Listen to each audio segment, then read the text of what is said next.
تو میں اس کا دوسرا حصہ جو میں کرنا چاہ رہا ہوں وہ میں یہ بتانا چاہ رہا ہوں کہ جب میں فوج کی بات کرتا ہوں مجھے بڑا لوگ کرٹیسائز کرتے ہیں، یار حیدر مہدی تم فوج کو ساروں کو لپیٹتے ہو یار، فوج میں تمہاری پھر کوئی بات نہیں سنتا. میں نے کہا یار دیکھو، میں تم لوگوں کو نا ایک تمہارے ضمیر کو جگانا چاہتا ہوں. اگر یہ کوئی 8-10 ہزار افسر جو ہے یا 5 ہزار افسر جو ہے، آپ کے 35-40 ہزار افسر ہے، اس میں سے 5 ہزار افسر جو ہے کمپرومائزڈ ہے، میجر 28 سال کی سروے، 23 سال کی سروے سے اوپر تک، جرنیلوں تک 5 ہزار، 6 ہزار، 8 ہزار، 10 ہزار سمجھ لو، 40 ہزار میں سے 25% افسر ہے، 6.5 لاکھ کی فوج ہے. یہ 1.5% لوگ ہیں، یہ 98.5% فوج کو چلاتے ہیں اپنے مقاصد کے لیے، ملک کے مقاصد کے لیے نہیں، اپنے مقاصد کے، کہ یار میری پروموشن ہو جائے، مجھے پلاٹ مل جائے، میں کرپشن کرتا رہوں، میں قبضہ رہوں، میں پاکستان پہ قبضہ کروں، میں آرمی چیف بن جاؤں، میں ملک کو بیچ دوں، میں ہندوستان کے ہاتھ بیچ دوں، میں امریکہ کے ہاتھ بیچ دوں، میں پیسہ بناؤں، میں 12 بلین، میں نے جو میرے اثاثے بتاتے ہیں کہ میری بیوی نے 12 بلین،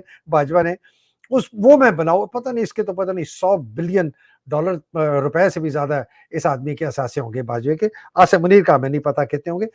تو میں یہ بتانا یہ چاہتا ہوں کہ یہ جو افواج پاکستان ہے، اگر آپ واقعی پاکستان کی فوج ہیں اور پاکستان کا درد اور دکھ رکھتے ہیں، اس کے غریب کی عوام کی امنگوں کی آپ عکاسی کرتے ہیں، آپ ہمیں بیرونی ملک کے خدشات جو ہمارے دشمن ہیں ان سے بچانا چاہتے ہیں اور اچھی انٹیلیجنس کرنا چاہتے ہیں، تو پھر آپ یہ 1-1.5% جو افسر جو کرپٹ ہے، کمپرومائزڈ ہے، جس کی ریڑھ کی ہڈی کوئی نہیں ہے، جو بالکل ایک گھٹیا گٹر کا چوہا ہے، آپ کیوں اس کی پھر بات کے پھر سنتے ہیں؟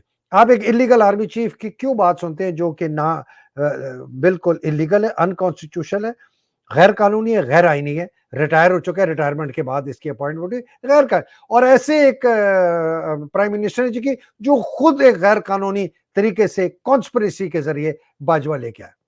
تو اس لیے میں فوج ایز این ادارہ بلیم کرتا ہوں، بیکاز آپ جو ان کو طاقت پرووائڈ کرتے ہیں اس سے انہوں نے پاکستان کی ایسی کی تیسی کی ہے، اور میں اس کے متعلق آج بات کرتا ہوں. اور تیسرا میرا ویلاگ جو کل ہوگا میں پھر آپ کو سلوشن بتاؤں گا کہ یہ ہم نے کیا کرنا. تو میں جب کہتا ہوں کہ نا جی یہ فوج ہماری ہے، اس کو ایک کینسر ہو چکا ہے، غداری کا، بے وفائی کا، دھوکے کا، کرپشن کا، صرف اپنا سوچنا، ملک کا نہ سوچنا. میں کیوں کہتا ہوں بطور ادارہ، میں اس کے اندر سارے 6.5 لاکھ لوگوں کی بات کریں، لیکن بطور ادارہ کہتے ہیں کہ ایک مچھلی پورے تالاب کو گندا کرتی ہے نا. تو ہم نے فوج کے رویے، میں فوج کے خلاف نہیں ہوں، دیکھیں جی کون پاگل ہوگا جو کہے گا کہ جی پاکستان کو اچھی فوج نہیں چاہیے؟ کون ہوگا؟ وہ پاگل ہی ہوگا نا.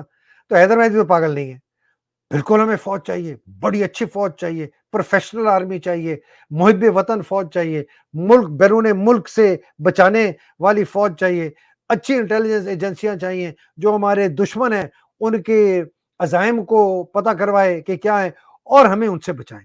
ہمیں ایسی فوج نہیں چاہیے جو اپنی بندوقیں اپنے ملک کے لیے استعمال کرتی ہے اور ملک پر قبضہ کرتی ہے، اور مشکل سے یہ 5-8-10 ہزار افسروں کے لیے یہ پورے ملک کو یہ تباہ و برباد اس کی ایسی کی تیسی ماں بہن کر دیتے ہیں. ایسی فوج نہیں چاہیے، ایسی فوج نہیں ہو سکتی. وہ غدار ہیں، جتنے بھی ہیں جو یہ کرتے ہیں وہ غدار ہیں.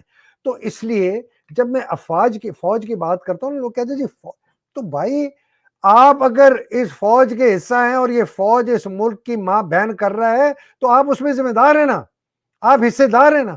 چاہے آپ چپ ہیں، چاہے آپ کو کچھ نہیں کرتے، تو نکالیں اس پاگل کتے کو جو کہ کنویں کے اندر ہے، سڑ رہا ہے، گل رہا ہے، اس کے ساتھ اس کے 8 اور کتے ہیں. جب تک ان کو نکالیں گے تو آپ تالاب کا پانی صاف کیسے کریں گے، پاکستان کو صاف کیسے کریں؟ تو میں یہ بتانا چاہتا ہوں کہ فوج کی طاقت نے کیا کیا ہے پاکستان کے ساتھ، اور اس لیے میں کہتا ہوں یہ کینسر ہے.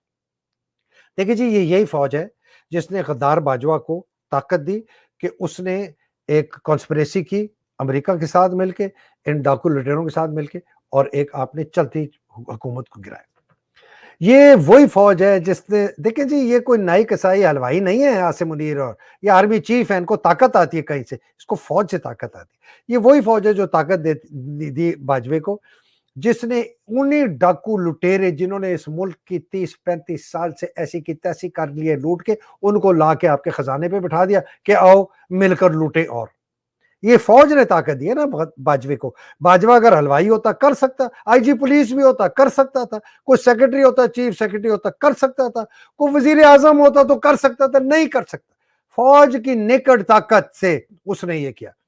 یہ وہی فوج ہے جس نے باجوے کو طاقت دی کہ پاکستان میں دہشت گردی کی ایک بہت رین آف ٹیرر پھیلا دے, اور ندیم انجم جیسے اور فیصل نصیر جیسے اور آئی ایس آئی جیسے لوگوں سے, جو ہمارے ہیلپ لیس بالکل بیچارے عام شہری جن کے پاس کوئی ہتھیار نہیں کچھ نہیں, ان کے اوپر حملہ بول دو, اور جا کے آپ نے ارشد شریف کو قتل کر دیا کینیا میں جا کے. یہ وہی فوج ہے جس نے طاقت دی ہے باجوے کو کہ عمران کے خلاف آپ نے اسیسینیشن کی اٹیمپٹس کی. یہ وہی فوج ہے جس نے باجوے کو طاقت دی کہ 2019 کے شروع سے, یہ خواجہ آصف نے بتایا, فوج پلان کر رہی تھی عمران کو نکالنے کے لیے. تو آرٹیکل 6 ہے, یہ تو ڈائریکٹ اس کو ڈیتھ سینٹینس ہے. یہ تو جب کیس چلے گا, اور اس وقت D G I S I جو ہمارا تھا نا جناب علی, وہ آصف منیر تھا. تو آصف منیر اور باجوہ مل کے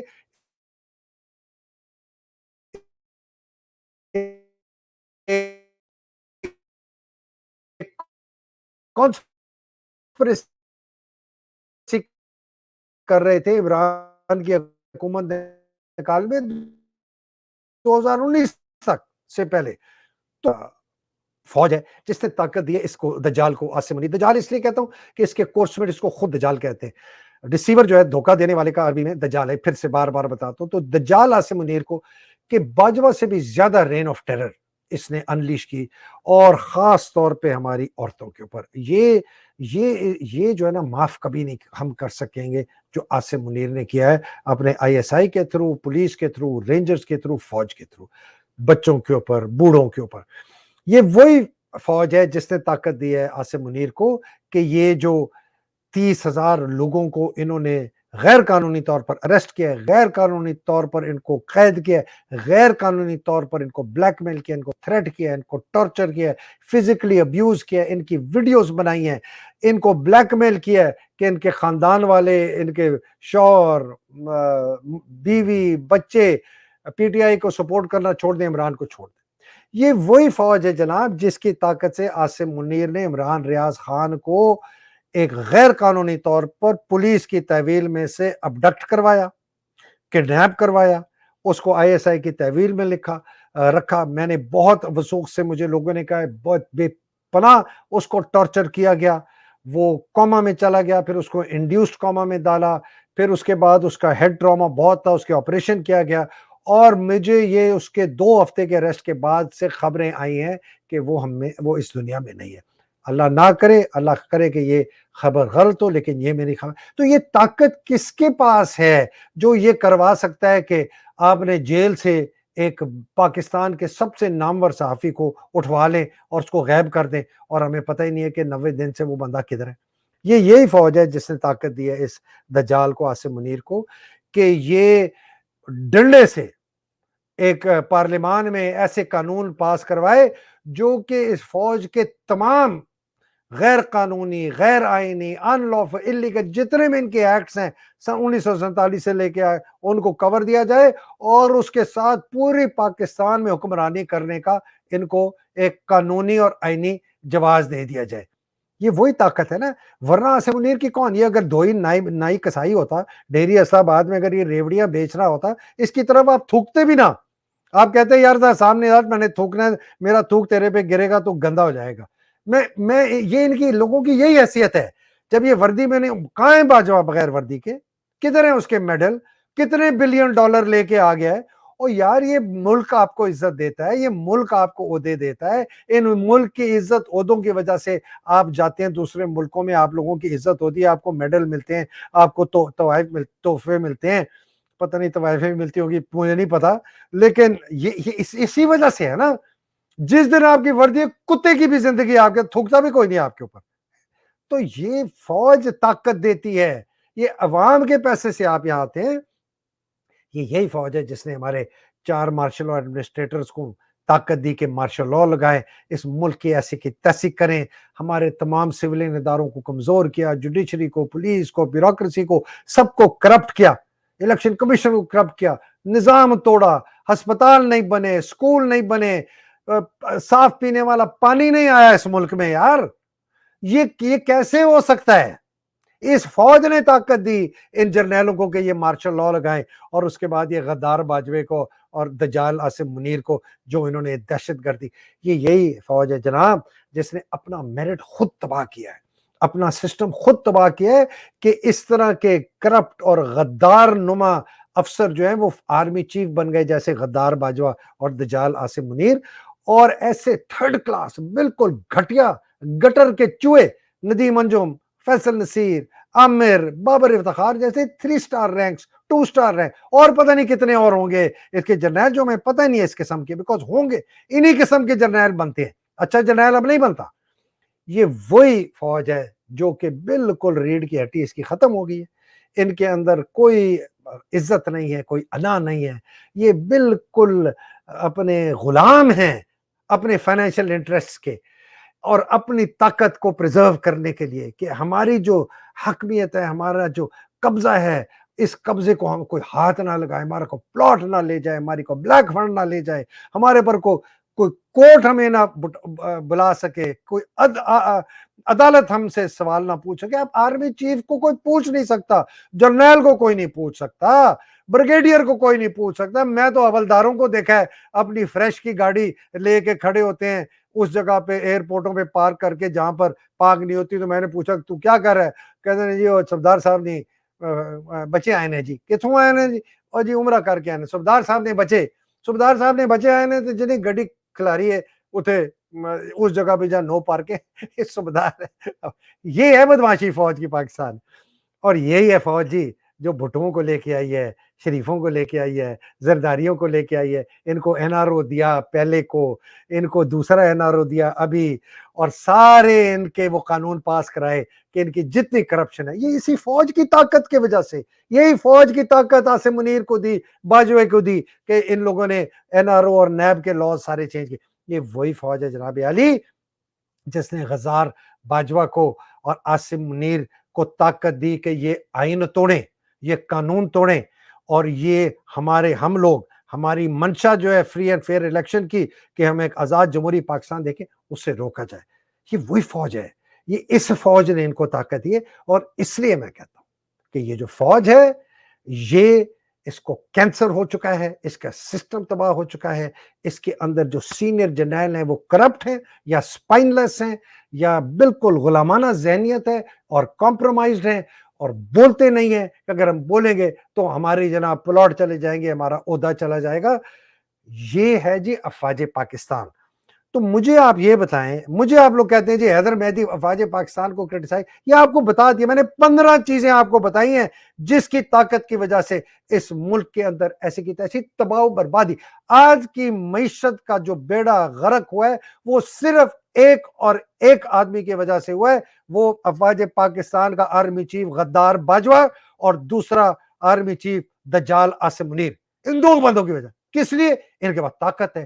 کس کی طاقت ہے؟ افواج پاکستان کی طاقت. تو بھائی پھر میں کس کے پاس جا کے گلا کروں؟ میں منشی کے پاس جاؤں, میں حلوائی کے پاس جاؤں, میں ٹیلر ماسٹر کے پاس جاؤں, میں کتے جو چلاتا ہے اس کے پاس جاؤں, میں کس کے پاس جاؤں؟ میں کس سے اپنا رونا رہوں کہ پاکستان کی ایسی کی تیسی ان لوگوں نے کی ہے, ان کے پاس جو طاقت ہے فوج کی. تو اگر آپ نے پاکستان کو بچانا ہے تو آپ نے اس فوج کو ریفارم کرنا ہے کہ یہ فوج ایک پاکستانی محب وطن فوج بنے, ایک پروفیشنل آرمی بنے جو پاکستان کے جو بیرونی ملک دشمن ہیں اور اندر جو دشمن ہیں ان سے ہمیں بچائے.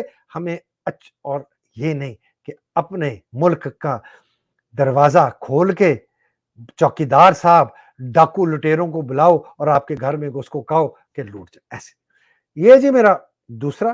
اب میں آخری جو ویلاگ کروں گا نا, میں اس کو بتاؤں گا کہ ہم اس فوج کے نظام کو تبدیل کیسے کرتے ہیں. پلیز یاد رکھیں عمران خان کا جو توشہ خانہ کا کیس اب ہونے والا ہے, جس میں مجھے 99% شک ہے کہ اس کو سزا ہو جائے گی اگر سپریم کورٹ نے سٹے آرڈر نہ دیا, اس کو سزا ہو جائے گی, اور یہ اس کو الیکشن سے باہر کرنے کی کوشش کریں گے, پی ٹی آئی کو باہر کرنے کی کوشش کریں گے,